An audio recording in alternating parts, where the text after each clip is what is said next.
Baby Maria, mabuti na abutan ko kayo. Wala. Ano wala? Wala po kaming pera. At kung may balak kang mangutang, huwag mo nang ituloy. Hindi naman ako mangungutang eh. May ipapakita ko lang sa inyo. Alam mo, o ito. Ayan. May skandal kayo? Wala. Ano skandal? Pinapakita ko lang sa inyo itong bagong kalalabas na cellphone. Ah, ganda. Di ba? Exactly.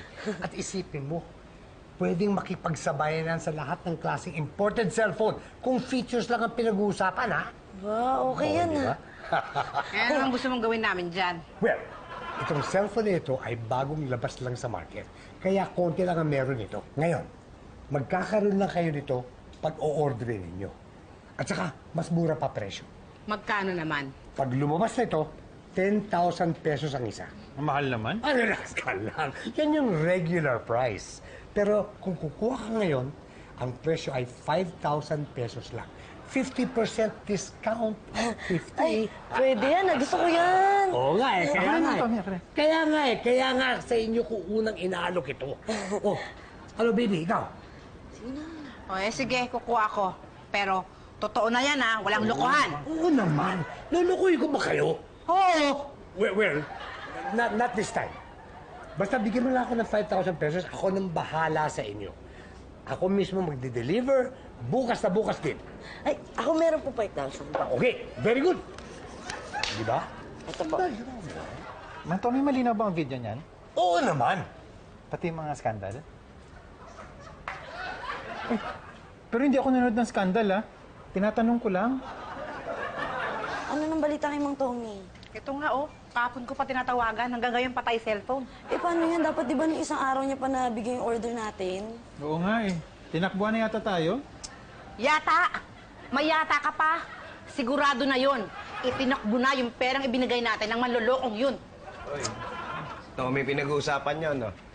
O, paano niyo po nalaman? Eh, pagka narinig yung manloloko, takbo, pera, alam ko si Tommy. Nadali na naman kayo naman, wala naman kayong kadala-dala. Pinapalabas sa TV. Ang isang lalaki na pinaghahanap ng batas sa kasalukuyan ay napabalitang isang professional swindler. Marami na daw pong naloko ang taong ito.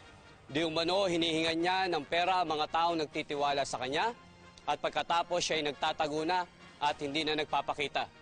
Ma'am, di ba po si Mang Tommy yung binabanggit na wanted na swindler? Yung nangihingi ng pera tapos nagtatago na? Hindi naman siguro. Eh, siya lang ba ang gumagawa ng ganon? At saka hindi man binabanggit yung hitsura ng wanted na yan. Ang lalaki na banggit ay may katamtamang taas, nasa edad 50 hanggang 60. Balingkinita ng katawan. Oh, ma'am, di ba ganyan yung edad at katawan ni Mang Tommy? Miski na. Eh, siya lang ba yung may ganong edad, may ganong katawan? Dami kayang lalaking ganyan ang hitsura yung katawan, di ba? Ma'am, tingin ko si Mang Tommy nga yan. Paano ka naman nakakasiguro? Eh, hindi nga binabanggit ang pangalan. Ang suspect ay nakilala lamang sa pangalang Tommy. Oo, yun ma'am, Tommy daw.